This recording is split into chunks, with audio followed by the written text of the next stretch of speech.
Kia ora mai anō. Tuatahi ake I te kete hākina kina I mieretia te Kapa Championship o ēngari e te kapa Ōpango Māori e 52 ki te 21.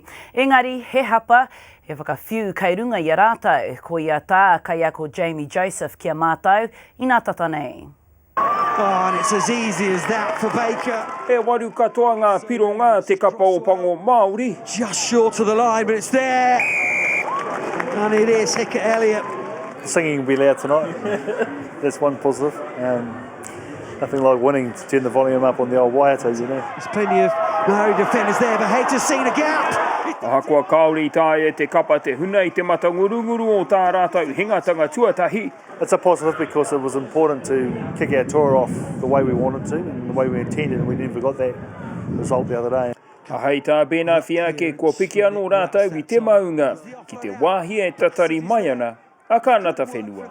We struggled to get our dominant shoulders on in the first half, and I think that's why they got a lot of go forward in that. Once we stopped that, we were able to play a bit of rugby. Mai I mua ki te puku o te papatākaro, o Jackson Willison te pau o wainga nui me te aha I puta āia ki te piro. Surrounded by defenders, gives it on a plate. Yeah, that's my first try. So yeah, look, it was a great offload by Charlie. So now look, he's hooking one of the midfielders up. So I was pretty happy. E rua te kaumātahi ki te kaumātahi ngā tatau ki te kapa Ōpango Māori te haurua tuatahi. Engari he maha tonu ngā hapa I puta a kaore kore he wahanga o te mahere tākaro kāta whakatikahia I te haurua tuarua. E hia kēnei ngā wai hāmene tia rātou I te kai wawao, e mea kāta tiro hea ngā kaiako I mua I te tukinga kia kānata.